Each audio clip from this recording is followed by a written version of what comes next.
काम जो मजामा भाई लोग। साल 2010 में आई दक्षिण भारत की सुपरहिट गोलीमार फिल्म, जिसमें साउथ के हीरो गोपीचंद को मुंबई की सड़कों पे कोहराम मचाते हुए देखा होगा। फिल्म में हीरो गोलियों की बौछार करता है, खून की नदियां बहा देता है, लेकिन गोपीचंद का किरदार रियल लाइफ से प्रेरित मुंबई के एनकाउंटर स्पेशलिस्ट दया नायक पर आधारित था, जिसमें दया नायक आम जनता के आड़े आने वाले बड़े से बड़े क्रिमिनल को गोलियां ठोकता चला जाता है। फिर वह क्रिमिनल बच्चे या मरे, उसको कोई फर्क नहीं पड़ता। खैर, ये तो था पुलिस वाला जो अपराधियों को खत्म करने निकला था, लेकिन मामा यहाँ तो एक अपराधी इतना बावरा है कि उसके आड़े जो भी आता उसे उड़ा देता। हर समय पीठ पर बैग जिसमें हथियारों के साथ साथ कारतूस का जखीरा रहता। इस सन की गैंगस्टर का नाम है मुनीर मेहताब। भाई लोग, दिमाग से हटेले इस मुनीर ने एक ऐसा कांड कर दिया था कि जिसने अक्के हिंदुस्तान को हिला डाला था।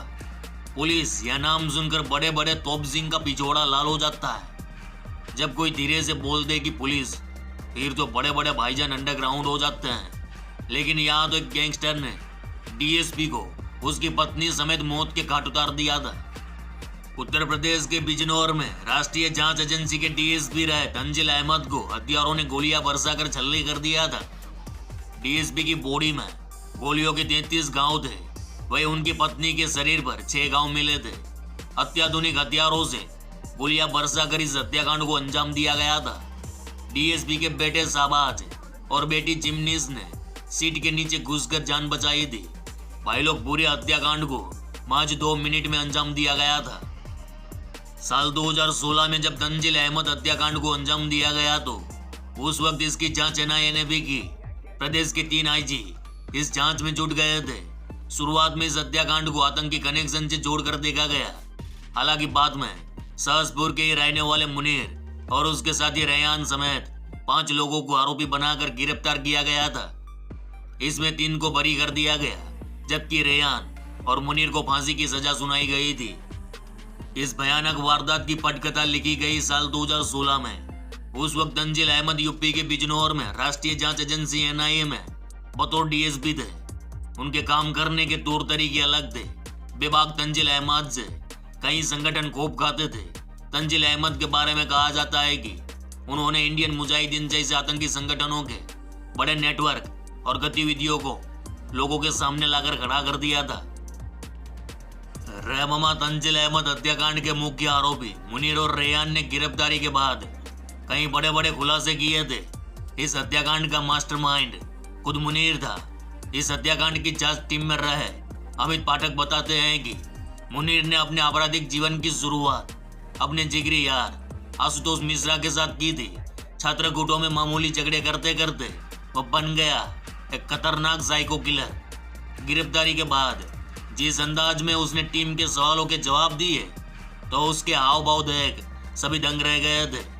उसने बताया कि वह AK-47 खरीदना चाहता था ताकि अक्खे पश्चिमी यूपी और दिल्ली एनसीआर में किलिंग मशीन बनकर अपने नाम का डंका बजा सके। उस वक्त मुनीर ने बताया कि AK-47 खरीदने के वास्ते उसने बिजनौर में 90 लाख रुपए की लूट की।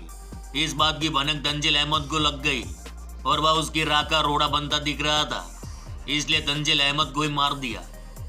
मुनीर ने स्वीकारा था कि तंजिल अहमद की हत्या के बाद वह गुजरात, नेपाल, दिल्ली, अलीगढ़, लखनऊ गया और इतना पागल हो चुका था कि बस उसका एक ही मकसद था, लोगों के अंदर खौफ। उसका नाम सुन के लोग डरते तो उसको सुकून मिलता था। उसने जब बिजनौर में अपराध शुरू किए तो उसी के गांव के ताल्लुकात रखने वाले एनआईए अफसर तंजिल अहमद उसके लिए चुनौती बन गए। उसके बारे में जानकारियां जुटाने लगे, यहाँ तक कि उसके साथियों को भी पकड़ लिया था। अब उस काली रात की बात करते हैं। 2 अप्रैल 2016 की वह धुंधली काली रात। तंजिल अहमद अपनी पत्नी फरजाना खातून और दोनों बच्चों के साथ अपनी वैगनआर लेकर बैंकेट हॉल पहुंचते हैं, जहां उसकी भांजी की शादी थी। इधर मुनीर मेहताब को पहले से पता था कि तंजिल की भांजी की शादी है तो वह जरूर आएगा। तो मुनीर मेहताब भी हथियारों का इंतजाम करके अपने साथियों संग बैंकेट हॉल के सामने एक दुकान पर आकर खड़ा हो गया। इधर शादी हो चुकी थी। रात के लगभग 12:30 बजे होंगे। तंजिल अपनी पत्नी और बच्चों के साथ अपने घर सहसपुर की ओर निकला। गाड़ी तंजिल अहमद चला रहे थे। आगे की सीट पर पत्नी थी, पीछे बच्चे थे। इधर तंजिल अहमद की वैगनार के पीछे उसका भाई रागिब कार से आ रहा था और रागिब के पीछे थे मुनीर मेहताब और उसके 3 पंटर। आगे आगे 2 कार, पीछे पीछे हमलावरों की बाइक। धीरे धीरे रागिब और तंजिल की कारों के बीच का फासला बढ़ने लगा तो मौका देख मुनीर ने रागिब की कार को ओवरटेक कर तंजिल के पीछे बाइक लगा दी। जब तंजिल अहमद की कार सहसपुर में ताल कटोरा तालाब के पास एक पुलिया पर पहुंची तो कार की स्पीड धीमी हो गई। तुरंत मुनीर की बाइक ने रफ्तार पकड़ी, तंजिल की ड्राइविंग सीट की नजदीक पहुंच गया और ताबड़तोड़ तंजिल अहमद पर गोलियां बरसाई। करीब 30-35 गोलियां बरसी। गोली लगने से तंजिल अहमद और उनकी पत्नी फरजाना गंभीर रूप से घायल हो गए। घायलों को कोस्मस अस्पताल मुरादाबाद लाया गया, जहां तंजिल अहमद को मृत घोषित कर दिया गया। इधर फरजाना को फोर्टिस अस्पताल नोएडा रेफर किया गया, जहां 13 अप्रैल 2016 को उनकी भी मौत हो गई। और इस केस में मुनीर और रेयान को फांसी की सजा सुनाई गई थी।